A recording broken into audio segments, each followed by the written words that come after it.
योहाना शुभवर्तमानाचा 11वा अध्याय आणि 39वा वचन. ओके, आणि त्यातला एकच भाग आपण वाचणार आहोत. येशूने म्हटले, तुम्ही ही धोंड काढा. थँक बा. येशूने म्हटले, तुम्ही ही धोंड काढा. सगळे म्हणा, येशूने म्हटले, तुम्ही ही धोंड काढा. नो, हे फार चॅलेंजिंग आहे.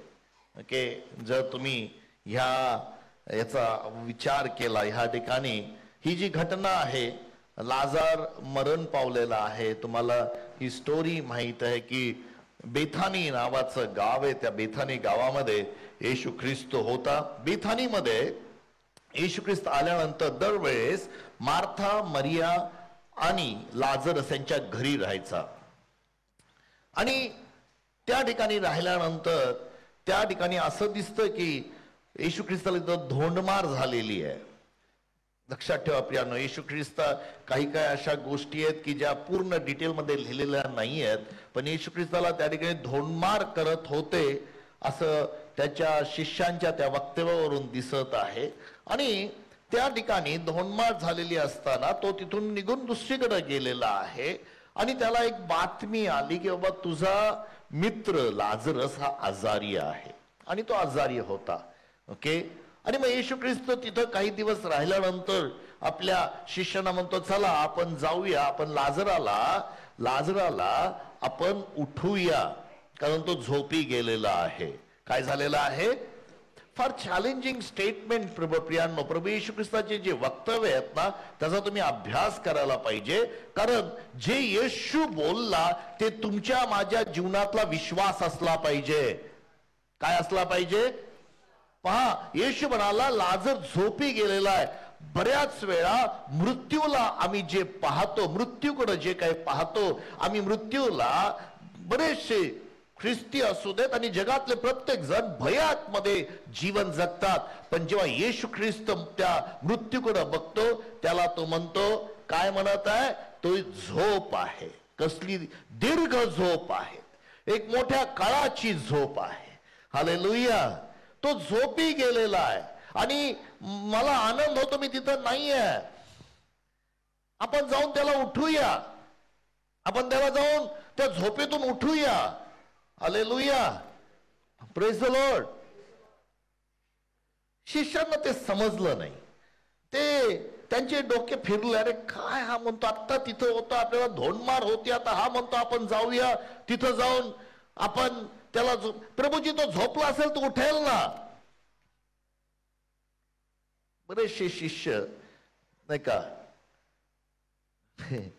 ते थोडेसे समजून घ्यायला जरा तुमच्या मायासारखेच होते. त्यांना समजत नसे. पण नाही प्रियांनो, एक अडचण त्यांना होती, त्यांना पवित्र आत्मा नव्हता. आज प्रभूने आम्हाला त्याचा आत्मा दिलेला आहे. Hallelujah, praise the Lord. आणि त्यांना तो म्हणाला, अरे बाबांनो, लाजरस मेलेला आहे, आपण जाऊन त्याला उठूया.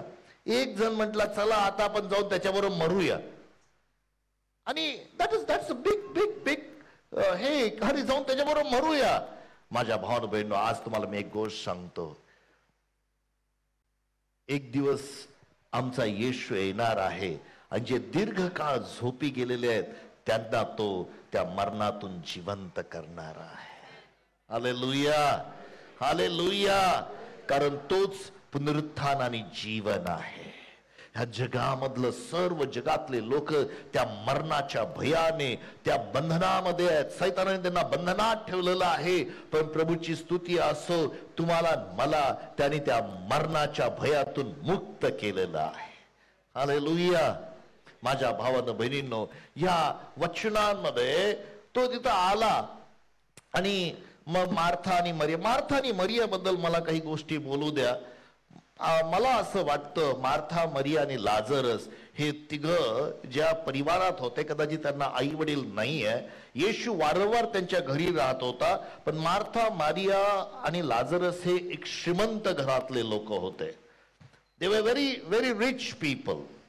असं मला त्यांच्या जीवनातल्या अभ्यासावरून पाहायला मिळतं. कारण जर तुम्ही अभ्यास केला तर मरियेने आपल्या घरातली अलबास्त्र कुपी घेऊन ती येशूच्या पायावर फोडली. माहिती तिची किंमत काय होती? त्या अलबास्त्र कुपीची किंमत काय होती? जवळपास 300 दिनारी. आणि 300 दिनारी म्हणजे पूर्ण 1 वर्षाचा पगार. त्या काळामधला 1 वर्ष जितका तुम्हाला पगार मिळतो प्रियांनो, तेवढी किंमत. आणि निश्चितच तेवढं मोल आम्हाला माहित आहे नाही का. यहुदा इस्करियोतने फक्त 30 दिनारी किंवा 30 नाण्यावर तो विकला, पण मरियेने 300 दिनारीचा महत्व त्याला दिलेलं आहे. किती? It was a huge thing. महत्व मोलवान आहे. आणि मग आम्हाला ती स्टोरी पुढे जायला पाहायला मिळते की त्या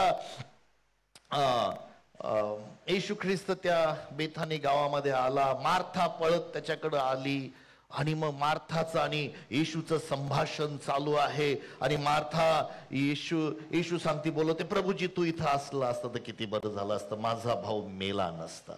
येशू तिला म्हणाला, अरे तुझा भाऊ पुन्हा उठेल. हालेलुया. काय म्हणाला?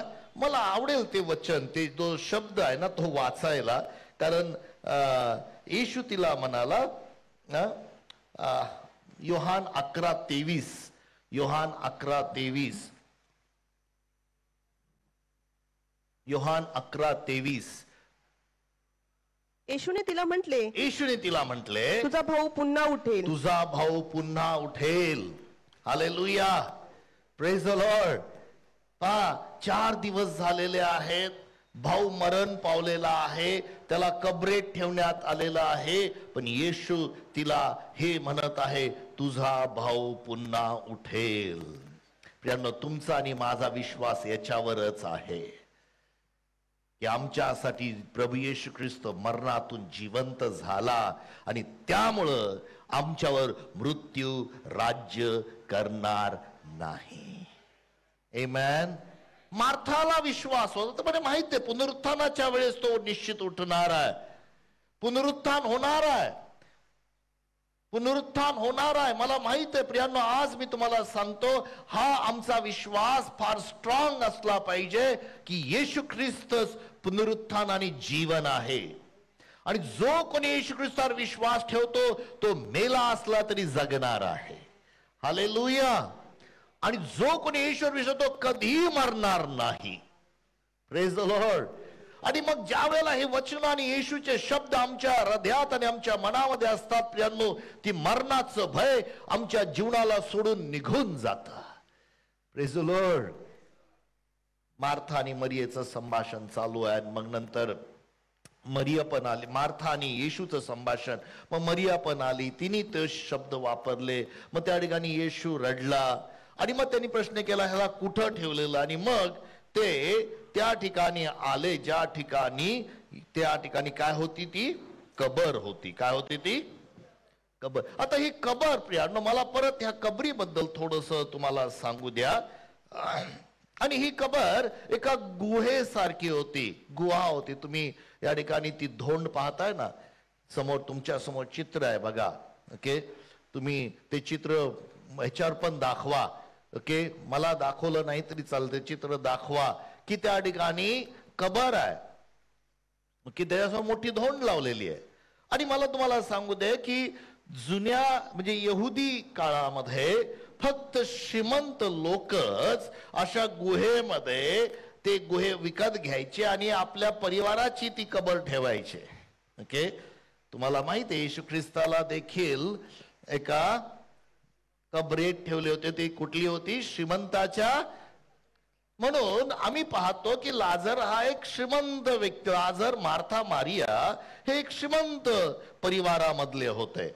ओके, त्या गुहेबद्दल आपण पाहतो की ज्या पवित्र शास्त्रातल्या काळामध्ये प्रियांनो ज्या वेळेस कबर खणत असत त्यावेळेस एखाद्या डोंगरामध्ये ती खणून काढत असेल आणि त्याच्यावर एक मोठा मोठा असा धोंड ठेवत असत. काय ठेवत असत? मोठीच्या मोठी धोंड ठेवत असेल. आणि एक लक्षात ठेवा प्रियांनो, की त्या कबरेमध्ये एकच नाही, बरेचशे प्रेत ठेवता येतील एवढी मोठी ती कबर असे. मी काल थोडासा अभ्यास करत होतो लाजाराच्या कबरेबद्दल, आणि येरुशलेमापासून 2 मैलापर्यंत बेथानी आहे, आणि 1900 मला वाटतं 47, 48, 50 ह्या काळामध्ये एक्सकॅव्हेशन झालं आणि त्यांना ती कबर सापडली. आणि ते म्हणतात की ती कबर, आणि बऱ्याच कबरा सापडल्या, एकच नाही बऱ्याच कबरा सापडल्या. ते म्हणतात की ती लाजराची कबर आहे. फक्त त्याची जी एंट्री जी आहे, आता पण बरेचसे लोक येरुशलेम जातात आणि ती कबर पाहतात. ओके, ती कबर आहे, फक्त ती एंट्री जी आहे त्याला पायऱ्या वगैरे दाखवलेल्या आहेत, बरंच काही आहे. पण मागील 2000 वर्षामध्ये वेगवेगळ्या लोकांनी इन्व्हेजन केलेलं, त्या ठिकाणी युद्ध झालेत, बऱ्याच गोष्टी घडलेल्या आहेत. पण एक महत्वाची गोष्ट आहे, हा पुरावा आहे की प्रभू येशू ख्रिस्ताने मेलेल्या लाजराला मरणातून जिवंत केलेलं आहे. हालेलुया. आता ही जी धोंड आहे, ती धोंड काढण्यासाठी फक्त एवढी सोपी नाहीये. काय वाटतं तुम्हाला, एकटी मार्थेनी ते हालवू शकली असती का? ती एक, पण येशू ख्रिस्त म्हणाला धोंड बाजूला करा. सगळे म्हणा धोंड बाजूला करा, धोंड हटवा. फार चॅलेंजिंग आहे. मी विचार करत होतो ह्याबद्दल आणि ह्या चमत्काराबद्दल. ज्या प्रभू येशू ख्रिस्ताने ज्या वेळेला चालता चालता त्या अंजिराच्या झाडाला म्हटलं की आजपासून पुढे तुला काय होऊ नये फळ, आणि ते झाड मुळापासून सुकून गेलं. ज्या प्रभू येशू ख्रिस्ताने तिथंच त्याच्या नंतरच्या वचनात बोलला की जर तू ह्या डोंगराला उपटून समुद्रात टाकला जा असे म्हणशील तर तुझ्या शब्दाप्रमाणे हे. येशू ख्रिस्त त्या धोंडेला म्हणू शकला, रे धोंडी बाजूला हो. गेलं असतं का नाही बाजूला? येशूच्या शब्दाने सूर्य तयार झाला. मग असं काय कारण आहे येशू ख्रिस्ताने ती धोंड स्वतः न काढता त्याला सांगितलं ती धोंड बाजूला करा? असं कुठलं कारण आहे? What is the reason? Yeshu ख्रिस्ताने स्वतः ती धोंड, तो म्हटलं असता चल धोंड बाजूला, धोंड विरघळून पण गेली असती, ती बाहेर आली असती, स्वतः बाहेर पडली असती.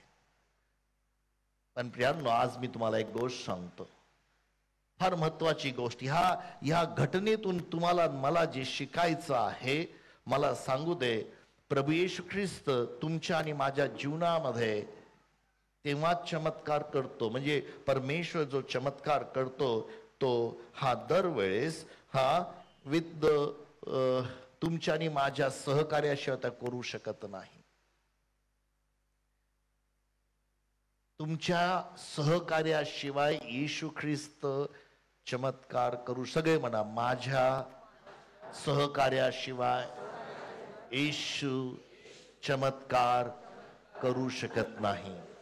आपण जाऊया ना 39 वचन, योहानाचा शुभवर्तमान 11 अध्याय 39 वचन आपण त्यांनी सुरुवात केलेली आहे, आपण ते वाचूया. येशूने म्हटले तुम्ही ही धोंड काढा. ही तुम्ही धोंड काढा. त्या मेलेल्याची बहीण मार्था त्याला म्हणाली, हे प्रभू, आता ह्याला घाण येत असेल, कारण त्याला मरून 4 दिवस झाले आहेत. येशूने तिला म्हटले, जर तू विश्वास धरशील तर देवाचे गौरव पासशील, असे मी तुला सांगितले नाही काय? फार महत्वाची गोष्ट आहे. येशू ख्रिस्ताने तिला सांगितलं धोंड. परत एकदा हे वक्तव्य करतो, महत्वाचं वक्तव्य प्रियांनो.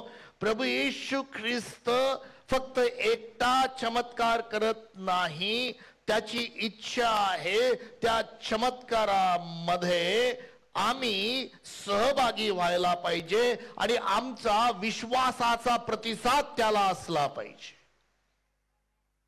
आमेन. आमच्या विश्वासाचा प्रतिसाद त्याला असला. Without faith it's highly impossible to please God.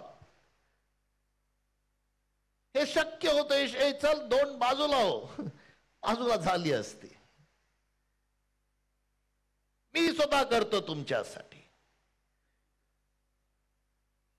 प्रियांनो, काही लोकांना असं वाटतं वेगवेगळ्या धोंडी आमच्या जीवनामध्ये आम्ही ठेवलेल्या असतात. परमेश्वराबद्दलच्या गैरसमजुतीच्या धोंडी आमच्या हृदयावर पडलेल्या असतात आणि त्यामुळं जे येशूला करायचं आहे, जो येशूचा शब्द आहे, त्या गुहेमध्ये जाऊन त्या मृत शरीराला जिवंत करण्यासाठी अशक्य होतं. ती धोंड तुमच्या माझ्या हृदयावर पण आहे, असू शकते, किंवा तुम्ही ती काढली असेल. एवढी मोठी धोंड आहे, कदाचित तुम्हाला स्वतःला ती ढकलता येत नसेल. कदाचित तुमच्या पुढाऱ्यांची, तुमच्या ख्रिस्ती विश्वासणाऱ्यांची, मित्रांची तुम्हाला गरज असेल ती ढकलून काढण्यासाठी. पण घ्यायला विसरू नका, ती गरजेची आहे. हालेलुया. जगाचा निर्माण करता त्या कबरेसमोर उभा आहे. त्याच्यामध्ये आणि चमत्कारामध्ये एकच अडथळा आहे, म्हणजे ती धोंड. आज तुम्हाला मी एक गोष्ट सांगतो प्रियांनो, सर्वशक्तिमान परमेश्वर, राजांचा राजा आज इथं उपस्थित आहे. तुमच्या जीवनामध्ये तुम्हाला हवं ते करण्याचं सामर्थ्य त्याच्यामध्ये आहे. तुमच्या फक्त त्याला त्याचा शब्द जो आहे, जिवंत शब्द, रेमा शब्द, तुमच्या त्या हृदयाच्या आतल्या खोलीमध्ये गेल्यानंतर त्या ठिकाणी जो प्रकाश येणार आहे, तो जीवन निर्माण करणारा प्रकाशाला तुम्ही परवानगी द्यायला पाहिजे. हालेलुया. त्यासाठी ती धोंड बाजूला करण्याची गरज आहे. मार्थे, मी तुला सांगितलं नव्हतं काय? जर तू विश्वास ठेवशील तर काय पाहशील? सगळे म्हणा, देवाचे गौरव पाहण्यासाठी मला निवडलं आहे. कशासाठी निवडलंय? बायबलचं वचन तर तुम्हाला बोलवलंय, तुमचं पाचारण, त्याचं गौरव. 2 पेत्र 1 अध्याय, मला वाटतं 2 वचन किंवा 3 वचन, त्याच्या गौरवासाठी तुम्हाला पाचारण. त्याच्या 2 पेत्र याचा 1 अध्याय 2 आणि 3 वचन. देव आणि आपला प्रभू येशू ख्रिस्त याच्या ओळखीने, येशू ख्रिस्ताच्या ओळखीने तुम्हाला कृपा आणि शांती विपुल होत, तुम्हाला विपुल हो, ज्याने आम्हास आपले स्वतःचे गौरव व सद्गुण मिळवण्यासाठी बोलवले. सगळे म्हणा, मला येशूचे गौरव मिळवण्यासाठी बोलवलं आहे. सगळे म्हणा, मला येशूच्या गौरवासाठी पाचारण केलं आहे. हे मार्था, मरिया, लाजरस येशूचे फ्रेंड्स होते. त्याची ओळख होती. येशू जेव्हा बेथानी होते त्यांच्या घरात तो राहत होता. ही रियालिटी आहे, सत्य आहे. येशू तुमच्या जीवनात आहे, तुमची त्याची ओळख आहे. पण येशू ख्रिस्त तुमच्या आणि माझ्या हृदयामध्ये काम करण्यासाठी जी ही धोंड आहे, ती जोपर्यंत धोंड आम्ही काढत नाही तोपर्यंत ते काम होऊ शकत नाही. त्याचा शब्द त्या गुहेमध्ये जाण्याची गरज आहे. येशू ख्रिस्ताने, देवा त्याची इच्छा आहे, त्यांनी तिला ही गोष्ट सांगितली होती. मगाशी आपण वाचलं ना का 23 वचन, की तुझा भाऊ पुन्हा उठेल. Praise the Lord. पण तिचा जो विश्वास काय होता? मला माहित आहे तो उठेल, तो पुनरुत्थानामध्ये उठेल. प्रियांनो, बऱ्याच वेळा आमच्या चुकीच्या विश्वासामुळं आम्ही त्या प्रभू येशू ख्रिस्ताला आमच्या हृदयामध्ये त्या धोंडीसारखं त्याचे शब्द बाहेरच ठेवतो. मी आज तुम्हाला विनंती करतो, आज तुम्हाला पारख करायची आहे. कुठली धोंड आहे? मी काही धोंडी तुम्हाला सांगणार आहे, पण तुमच्या जीवनामध्ये वेगवेगळ्या धोंडी असतील. धोंड असेल, तो खडक असेल, जे तुम्हाला काढण्याची गरज आहे. यांनो, ज्यावेळेस पेत्र ह्या पृथ्वीवर होता, आणि तुम्हाला ती स्टोरी माहिती आहे, लुकाच्या 5व्या अध्यायामध्ये ती स्टोरी आहे, ती गोष्ट आहे. आणि येशू ख्रिस्त चालला होता आणि त्यांनी पाहिलं की त्याची जी जाळं आहे ते रिकाम आहे. आणि येशू ख्रिस्त विपुलता त्यांना देऊ इच्छित होता. पेत्राने रात्रभर कष्ट केले होते, श्रम केले होते. आणि मी विचार करत होतो पेत्राच्या त्या चमत्काराबद्दल. प्रियांनो, पेत्राने आपल्या जीवनामध्ये जी धोंड आहे ना, ती त्याच्या अनुभवाची, जुना अनुभव आहे ना, त्याच्या स्किल्सला काय म्हणता येतं, त्याचे मासे पकडण्याची स्किल्स, स्वतःची कुशलता आणि मासे पकडण्याचं ज्ञान, याची धोंड असल्यावर मी आणि जर येशू तिथं होता, येशू तिथं आला, ओके, त्याला नॉलेज होतं मासे कसे पकडायचे, त्याला अनुभव होते मासे कसे पकडायचे, त्याच्याजवळ सर्व काही होतं, पण त्याला ते सर्व बाजूला ठेवायला लागलं. आणि येशूला तो म्हणाला, गुरुजी, मी रात्रभर मासे पकडण्याचा प्रयत्न केला, पण तुमच्या शब्दावरून, सगळे म्हणा, तुमच्या शब्दावरून, येशूच्या शब्दावरून, सगळे म्हणा, येशूच्या शब्दावरून. कोणाच्या शब्दावरून? कोणाच्या शब्दावरून? लूक 5:5 आणि 6 वचन आपण वाचणार आहोत, कारण माझी इच्छा आहे आज तुमच्या त्या हृदयामध्ये, तुमच्या त्या परिस्थितीमध्ये, तुमच्या त्या जीवनामध्ये ती धोंड बाजूला करून येशूचा शब्द तिथं पोचायला पाहिजे आहे.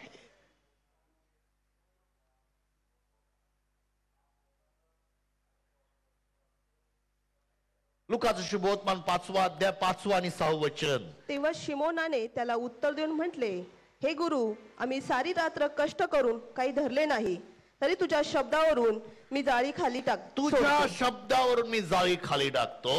मग तसे केल्यावर त्यांनी माशाचा मोठा घोळका जाळ्यात वेढून घेतला. सगळे म्हणा, अबंडन्स ऑफ ब्लेसिंग. मला माहित नाही, पण एक आशीर्वादाची विपुलता येशू देव इच्छितो.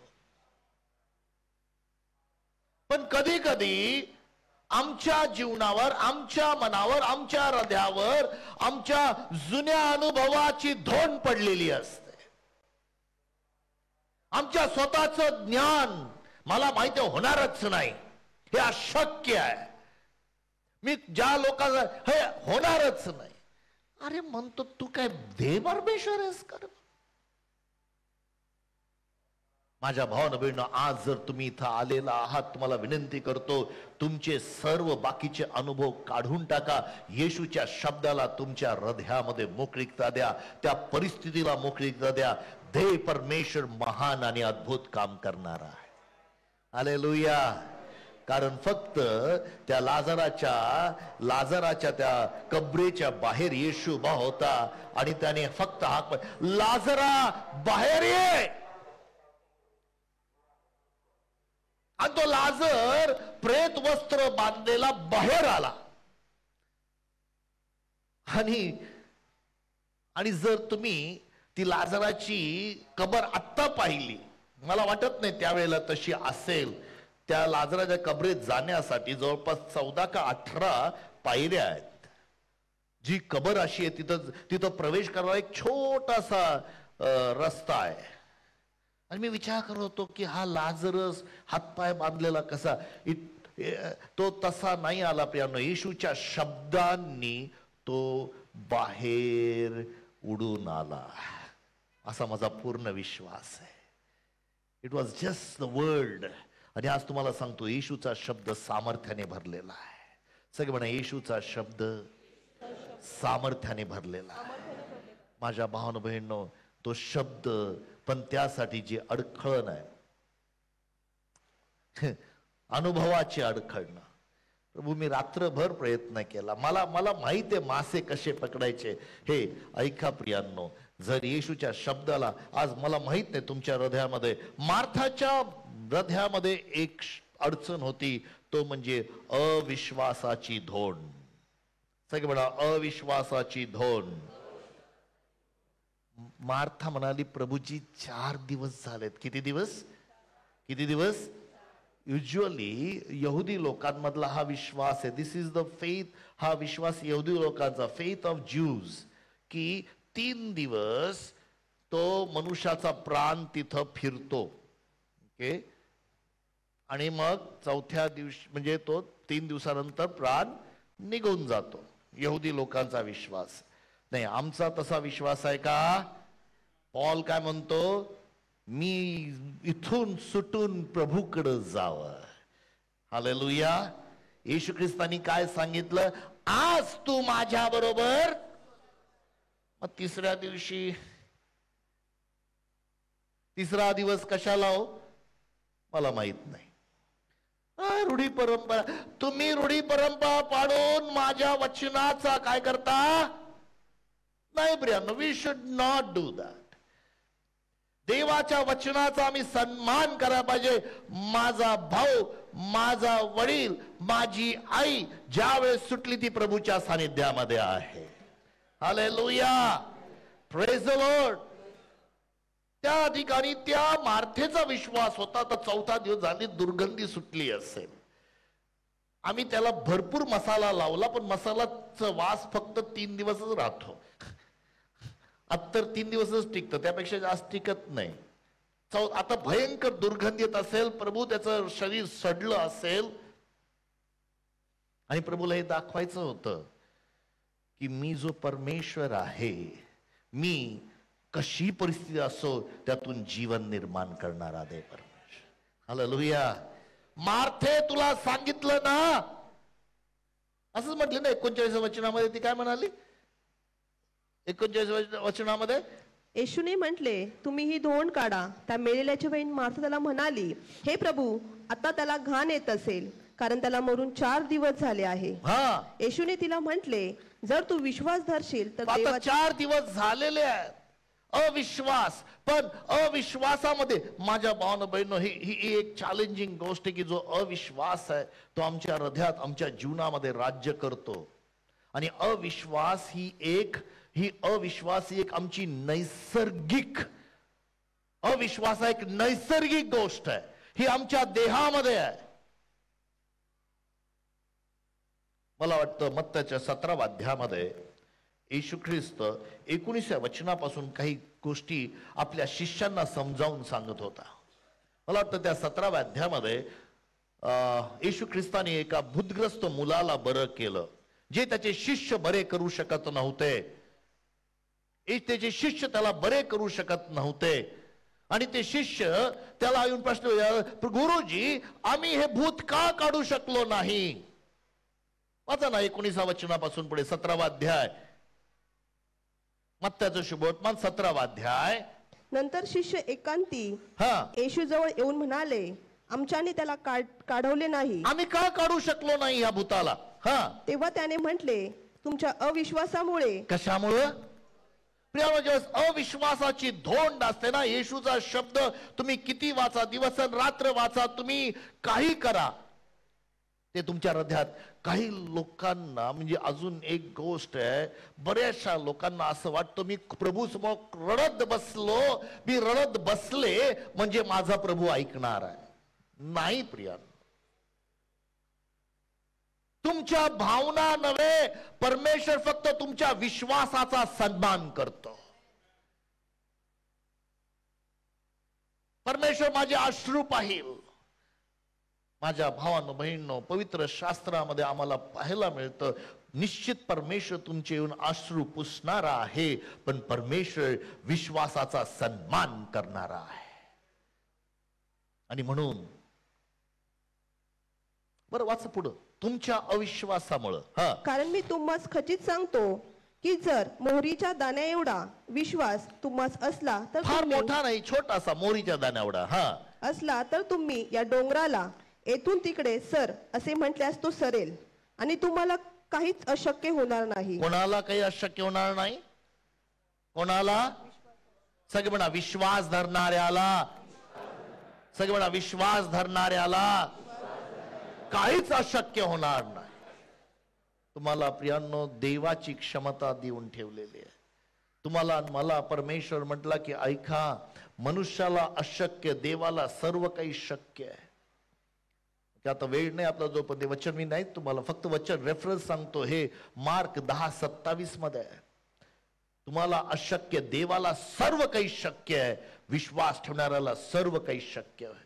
पण त्यातलं 21 वचन तो बोलत आहे, असली जात परंतु प्रार्थना व उपास या वाचून असली जात निघून जात नाही. कुठली जात आहे ही? त्या सैतानाची जात आहे? नाही नाही नाही नाही, त्या सैताना जातीबद्दल नाही बोललेले.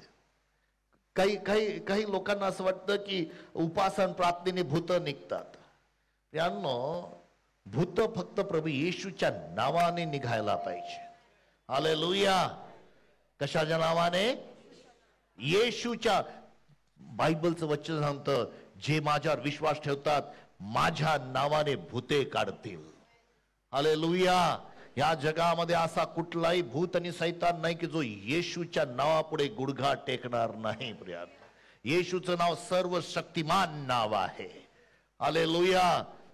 निश्चित काय निघून जातं प्रियानो, ज्या वेळेला तुम्ही उपास आणि प्रार्थना करता, प्रभूच्या वचनामध्ये राहता, तुमच्या शरीरामधला अविश्वास जो आहे, प्रत्येकामध्ये एक नॅचरल नैसर्गिक अविश्वास आहे, तो निघून जातो. त्या अविश्वासाला काढणं गरजेचं आहे. एक नैसर्गिक अविश्वास आमच्या देहामध्ये आहे. आम्ही सहसाचे विश्वास ठेवू शकत नाही जसा देवासारखा विश्वास आहे. प्रियांनो, पुन्हा एकदा सांगतो, तुमच्या प्राणामध्ये, तुमच्या शरीरामध्ये चांगलं काहीच वसत नाही, पण तुमच्या आत्म्यामध्ये खुद्द पवित्र आत्मा वस्ती करतो. आमेन. खुद्द येशू तुमच्यामध्ये वस्ती करतो. मार्थे मार्थे, तू विश्वास ठेवशील तर देवाचे गौरव पाशील. आज तुम्हा प्रत्येका सांगते प्रभू म्हणतो, जर तुम्ही विश्वास ठेवाल तर देवाचं गौरव पाहणार आहात. हालेलुया. अजून कुठले अडखळ नाहीत प्रियांनो. ज्यावेळेस आम्हाला वचन समजत नाही, आमच्या हृदयावरती अडखळण आहे. When we don't understand God's word, देवाच्या वचनाची आम्ही बायबल वाचतो पण आम्हाला समजत नाही. मत्तयाचा शुभवर्तमान 13वा अध्याय 18 आणि 19 वचन. मत्तयाचा शुभवर्तमान 13वा अध्याय. मत्तयाचा शुभवर्तमान. येशू ख्रिस्ताने पेरणी करण्याचा दाखला सांगितलेला आहे. तर तुम्ही पेरणाऱ्याचा दाखला ऐकून घ्या. जेव्हा कोणी राज्याची गोष्ट ऐकतो पण ती त्याला समजत नाही, जेव्हा देवाचं वचन तुम्हाला समजत नाहीये, पहिली गोष्ट तुमच्या हृदयावर धोंड आलेली आहे. तुम्ही बायबल वाचताय, बऱ्याच वेळा काही लोकांना बायबल वाचताना झोप येते. मलाही सुरुवातीच्या काळामध्ये असं, मी अगदी जेव्हा माझ्या जीवनामध्ये बायबल वाचायचं, मी वर्तमानपत्र वाचू दे, गोष्टीचे पुस्तकं वाचू दे, अजून काही वाचू दे, मला कधीही झोप येत नव्हती. ज्यावेळेस शास्त्र घ्यायचो आणि मी अक्षरशः मला इतकं झोप यायची, माझे डोळे बंद व्हायचे, अगदी डोळे बंद व्हायचे. असे आहेत बरेचसे लोक. मी तुम्हाला एक गोष्ट सांगतो, त्याचं कारण काय? माझं हृदय कठीण होतं. माझं हृदय, मला ते वचन समजत नव्हतं. मी माझ्या जीवनावर त्याच्यावर मात कसं केलं तुम्हाला सांगतो प्रियांनो.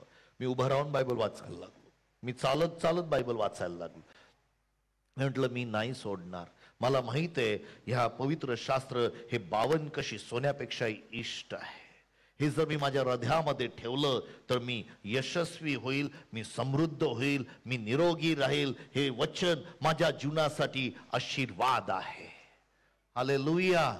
कारण तुम्हाला माहित आहे का प्रियांनो, देवाचं वचन सांगतं ना, स्तोत्र किती 100 किती वचन येते, किती वचन आहे की मी माझे वचन पाठवून त्यांना तो आरोग्य देतो. कुठलं वचन आहे ते? स्तोत्र किती? 120. किती वचन आहे ते?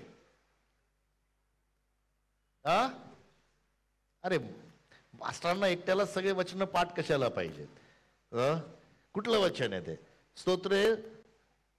तो आपले वचन पाठवून त्यांना बरे करतो. 107:20. 120 नाही, 107. स्तोत्र 107 वचन 20. तो त्याचे वचन पाठवतो. तो आपला शब्द पाठवला, लाजरा बाहेर ये. आज प्रियांनो, तुमच्या समृद्धीचा शब्द, तुमच्या आरोग्याचा शब्द, तुमच्या जीवनाचा शब्द त्या प्रभू येशूचा शब्द आहे. पण जर हृदय कठोर असेल, वचन समजत नाही, जर ते कठीण झालं असेल, कुठल्याही कारणाने कठीण होऊ शकतं. हे हृदय पापाच्यामुळं, अविश्वासामुळं, अक्षमेमुळं, ज्यावेळेस मी कोणाला क्षमा करत नाही, माझं हृदय कठोर होतं. माझ्या भावानं बहिणींनो, आम्ही सर्वांनी भाकर घेतली, हा मेज घेतला, पण हे विसरता कामा नये, ज्या वधस्तंभावर प्रभू येशू ख्रिस्त क्रूस खांबी चालला होता, म्हटला बापा यांना क्षमा कर, यांना कळत नाही हे काय करतायत. ख्रिस्ती जीवनामध्ये असं झालेलं आहे, ठीक आहे ना, मी त्यांच्यासाठी बोलणार नाही, मला काही घेणं नाहीये, मला काही संबंध नाहीयेत, मी आणि माझं जीवन. नाही प्रियांनो, जो या शरीराला अनुलक्षण खातो पितो, तो खाण्याने पिण्याने आपल्याला दंड उडवून घेतो. हृदय अक्षमेमुळे कठोर होत. पापाच्या मुळे हृदय कठोर होत. देव परमेश्वराचा शब्द त्या हृदयामध्ये जाऊ शकत नाही. आज ती धोंड आम्हाला बाजूला करण्याची गरज आहे. आज त्या गुहेमध्ये, तुमच्या माझ्या हृदयाच्या गुहेमध्ये देवाचं वचन जाण्याची गरज आहे. आणि ज्या वेळेस तो, इब्री लोकास पत्रामध्ये जाऊया, 3रा अध्याय आणि 12 आणि 13 वचन. इब्री लोकास पत्राचा 3रा अध्याय 12 आणि 13 वचन. भावांनो आणि बहिणींनो, जपा नाहीतर जिवंत देवापासून दुरावल्याने तुमच्यातल्या कोणामध्ये अविश्वासी, कोणामध्ये जीवन, ज्यावेळेस तुम्ही जिवंत देवापासून दूर जाता, मनामध्ये अविश्वासी असं हृदय तयार होतं. वाईट अंतकरण, अविश्वासी वाईट अंतकरण उत्पन्न होईल. तर जोपर्यंत आज म्हटलेला दिवस आहे, तोपर्यंत तुम्ही दररोज एकमेकास बोध करा, यासाठी की पापाच्या कठीण थकविण्याने तुमच्यातला कोणी कठीण होऊ नये. काय होऊ नये? पापाच्या ठकवणीमुळे. पाप ठकवत, पाप फसवत, आणि मग नाही, मला देवाची कृपा आहे, देव मला क्षमा करेल, 100% देव क्षमा करेल. पण हे हृदय कठोर झालं ना, त्या हृदयामध्ये देवाचं वचन येणार नाही. हे जे अंतकरण आहे ना, ह्या अंतकरणाला मोठी धोंड लागलेली असेल ना, किती काही करा, येशू तुमचा मित्र आहे, येशू बाहेर उभा आहे, तो किती त्याचे शब्द बोलले तरी आत जाणार नाही, कारण ती धोंड तशीच आहे. पापाच्या फसवणुकीमुळे काय म्हटलंय? पापाच्या ठकविण्याने तुमच्यातल्या कोणी कठीण होऊ नये. कधी काय होऊ नये? तुमचं कठीण होऊ नये. कठीण होऊ नये. ही धोंड पापाची धोंड आहे. मला माहित नाही कशा प्रकारचं, कुठल्या गोष्टी, आणि प्रियानो अविश्वास नकोय, कारण त्यामुळं. म्हणून पेत्राने एक फार सुरेख गोष्ट पाहिली. पेत्र म्हटलं, ऐका, आम्ही येशू ख्रिस्ताला ट्रान्सफॉर्म झालेलं पाहिलं. माझ्या डोळ्यांनी मी त्याचे पूर्ण वस्त्र प्रकाशमय झालेले पाहिले. असा कुठला परीट नव्हता की तो त्याचे वस्त्र एवढे पांढरे करू शकेल. मी वाणी ऐकली परमेश्वराची. पण तो म्हणतो प्रियांनो, 2 पेत्र 1 अध्याय 19 आणि 20 वचनामध्ये, पण आमच्याकडं भविष्यवादाचे शब्द आहेत. जर तुम्ही त्याकडे लक्ष द्याल तर तुमच्या अंतःकरणामध्ये तो उगवता तारा प्रकाशित होणार आहे. हालेलुया. तुमच्या घरामध्ये, तुमच्या जीवनामध्ये जिथं येशू आहे तिथं विपुलता आहे. वाचू ना ते वचन. आणि आपल्याजवळ अधिक निश्चित असे भविष्यवचन आहे. सगळ्या म्हणा, माझ्याजवळ अधिक निश्चित असे परमेश्वराचे वचन आहे. ते अंधाराच्या ठिकाणी, त्या मृत परिस्थितीमध्ये, त्या तुमच्या कुठल्याही गोष्टीमध्ये प्रकाश देणाऱ्या दिव्याप्रमाणे आहे. त्या ठिकाणी, त्या प्रसंगामध्ये जिथं तुम्हाला चमत्कार हवा आहे, जिथं तुम्हाला सामर्थ्य हवं आहे, तिथं प्रकाश देणाऱ्यासारखा आहे असे मानून दिवस उजाडेपर्यंत, त्या हृदयामध्ये दिवस उजाडेपर्यंत व पहाटेचा तारा तुमच्या अंतःकरणात उगवेपर्यंत तुम्ही त्याच्याकडे चित्त द्याल तर बरे कराल. तुम्ही त्याकडे लक्ष द्याल तर बरे कराल. माझ्या भावांनो, बहिणींनो, प्लीज त्या हृदयाला सांभाळा. हे हृदय वेगवेगळ्या कारणाने कठीण होतं. त्या धोंड्याला बाजूला करा. हे मार्थे ती धोंड बाजूला कर. ती तयार नव्हती. मी विचार करत होतो, कदाचित तिला शक्य नव्हतं, पण काही पुरुष लोक गेले असतील, त्यांनी ती धोंड पकडली असतील आणि त्यांनी ती हलवली. कदाचित आज तुमच्यामध्ये तेवढी ताकद नसेल की पास्टर, मी खूप लोकांना भेटलो, पास्टर माझं हृदय कठोर आहे, कठीण आहे, मला नाही जमत. पण आज प्रियांनो, देवाचा आत्मा इथं आहे. आपण आपल्या जागेवर उभे राहूया. पवित्र आत्मा इथं आहे. तो तुम्हाला सहाय्य करणार आहे ती धोंड बाजूला करण्यासाठी. देवाचा आत्मा आहे. तर तुमच्या गटामध्ये तुमचे पुढारी आहेत, त्यांच्याकडे जा. बायबलचं वचन सांगतं, आपल्या बंधू बरोबर आपली पाप कबूल करा. काही लोकांच्या जीवनामध्ये ती धोंड मोठी तशीच आहे, पण आज ती उघडूया. Let the word of Jesus enter into that grave. त्या परिस्थितीमध्ये, तुमच्या जीवनाच्या परिस्थितीमध्ये, माझ्या भावांनो, बहिणींनो, ज्यावेळेस येशूचा शब्द जातो, मी आज सांगू द्या प्रियांनो, तो शब्द हरणीला गर्भ गाळवण्यासाठी देखील समर्थ. तो अग्नी आहे. तो शब्द प्रियांनो खडकाला फोडणारा आहे. तो शब्द चमत्कार करणारा आहे. कदाचित त्या शब्दाकडे लक्ष देऊया. आज ती धोंड बाजूला काढूया. कुठली असू दे, पापाची असू दे. मला माहित नाही, तुम्हाला देवाचा आत्मा बोलत आहे. कदाचित तुमच्या व्यस्तपणाची धोंड असेल. काही लोक प्रभू येशूला सहज घेतात. चला मी फक्त प्रभू भोजनाच्या दिवशी चर्चला जाईन, मला बाकी माझ्या कोणाची गरज नाही आहे. माझ्या भावांनो, बहिणींनो, मी तुम्हाला विनंती करतो, ती धोंड बाजूला काढा. Come to God.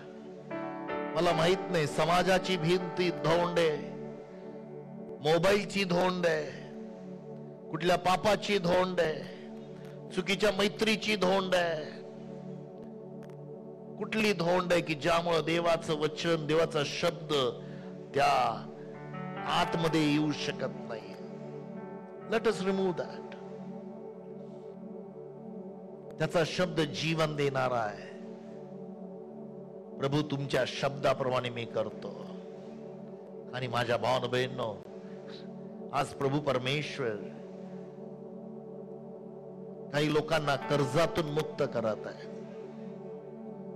त्याच्या शब्दाप्रमाणे करूया. प्रभू, तुझा शब्द आहे, तुझ्या वचनाप्रमाणे मी करणार आहे. तू जे सांगितलं त्याप्रमाणे मी करणार आहे. तुझा जो शब्द सांगितलेला आहे त्याचं मी ओबिडियन्स करणार आहे. मी ओबे करणार आहे. मी आज्ञा पालन करणार आहे. ही एक घटना सांगतो प्रियांनो. एक मला आठवली म्हणून एक बहीण माझ्याकडे आली होती. तिचं पूर्ण आर्थिक जीवन पूर्णपणे कोलमंडलं होतं, तिचा परिवार कोलमंडला होता, तिचा नवरा तिला सोडून गेला होता, तिचा मुलगा तिच्याबरोबर होता, मुलगी नवऱ्याबरोबर गेली होती, फार चांगल्या शाळेमध्ये सरकारी नोकरी करणारी बाई होती. तिच्या जीवनामध्ये कोणीतरी एक मैत्रीण आली आणि तिला काही सवयी लागल्या. कधी घरी स्वयंपाक बनवणं, बाहेर कर्ज काढत गेली, पैसे उडवले, बाकीच्या बऱ्याच गोष्टींमध्ये तिने पैसा खर्च केला. आर्थिक कुठलीच गोष्ट केली नाही. घरामध्ये अशांतता, भांडणं माझ्याकडे आली. त्या दिवशी मी तिला तारणाच्या प्रार्थनेत चालवलं. तिने प्रभू येशू ख्रिस्ताचा स्वीकार केला. येशू ख्रिस्ताला स्वीकारल्यानंतर मी तिला सांगितलं, बाई, जीवनामध्ये सर्वात पहिली गोष्ट येशू ख्रिस्ताचा स्वीकार कर. जर तुझा आर्थिक समस्या तर तुला एक गोष्ट करायची, मला माहिती आहे तुझी आर्थिक समस्या आहे, जे का तुला इन्कम मिळते त्यातला दशांश बाजूला काढून ठेव आणि तू चर्च मध्ये आणून टाक. आणि प्रियांनो, तिने तसं केलं. कठीण होतं तिला, कारण प्रत्येक पगार झाल्यानंतर एक जी बाई तिच्याकडून तिने कर्ज घेतलं होतं ती सावकारीन तिच्या समोर उभं राहायची. पण तिने येशूला स्वीकारल्यानंतर तिने म्हटलं, नाही, मी हे करणार. ती नवा करार वाचायला लागली. यांनो, ते करत असताना एका वर्षामध्ये तिची परिस्थिती बदलली. मी तुम्हाला सांगतो, एका वर्षामध्ये तिचा नवरा तिला सोडून पुण्यामधून मुंबईला गेला होता, तो परत तिच्याकडे राहायला आला. त्या दोघांच्या इन्कम मधून त्या बाईचं जे कर्ज आहे ते निघून गेलं. ते पती पत्नी एक झाले. मागच्या काही वर्षांमध्ये, म्हणजे नंतर माझे संबंध नाही रे, पण काही वर्षांपूर्वी इथंच एका शुक्रवारी ती मला भेटायला आली. तुम्ही पास्टर सुधीर, तुम्हाला आठवतं का, तुम्ही मला हे सांगितलं, माझं घर आणि माझं परिवार त्यांनी वाचला गेला.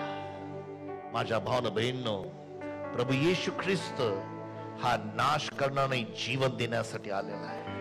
पण त्यासाठी कोणीतरी त्या शब्दावर विश्वास ठेवायला पाहिजे. काही लोक स्वतःबद्दल गैरसमज करतात. जे आपलं नाही त्याचा खर्च करायचा विचार करतात, जे खिशात नाहीये ते खर्च करायचा विचार करतात. पण मी तुम्हाला सांगतो, जे तुमच्या जवळ आहे त्यातून तुम्ही करा प्लीज. जे तुमच्या जवळ आहे त्याचा निर्णय करा आणि तुम्ही पाहाल एक एक पावलाने दे परमेश्वर तुम्हाला वाढवत नेताना. हालेलुया. एक एक पावलाने तुमच्या जीवनातील प्रत्येक भागाला प्रभू आशीर्वाद देण्यासाठी समर्थ आहे. आपले डोळे बंद करत असताना त्या प्रभूला धन्यवाद देऊया. प्रभू येशू, आज माझ्या त्या हृदयावरची धोड निघून जाऊ दे. तुझा शब्द माझ्या हृदयामध्ये येऊ दे.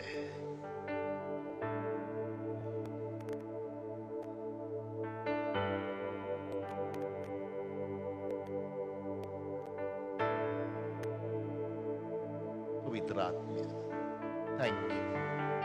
तो देवाचा आत्मा तुम्हाला मदत करत आहे. ती धोंड ढकलण्यासाठी तुम्ही त्याला मागू शकता का, प्रभू, तुम्हाला आणि प्रभूलाच माहिती आहे कुठली धोंड आहे. अक्षमेची आहे, रागाची आहे, पापाची धोंड आहे. प्रभू, ती धोंड निघून जाऊ दे. अविश्वासाची धोंड, प्रत्येक वेळेला चिंता येते, ती एक धोंड आहे प्रिया. कारण देवाचं वचन आज जात नाहीये. संशयाची धोंड आहे. आज प्रभू त्याच्या आत्म्याद्वारे विश्वासाची ओतणी करत आहे. होली स्पिरिट,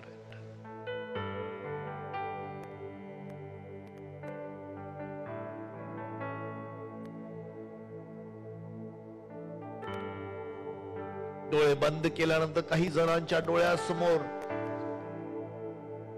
चुकीचे गोष्टी येतात. ते प्रभूकडे पाहू शकत नाही. आज प्रभू परमेश्वर ती धोंड बाजूला करत. माझ्या मुला, त्या प्रभूकडे लक्ष लाव, म्हणजे त्याची शांती तुझ्या हृदयामध्ये राज्य करेल. यशया 26:3 मध्ये सांगितलेलं आहे, ती शांती तुझ्यावर राज्य करेल. उदे पवित्र आत्म्या,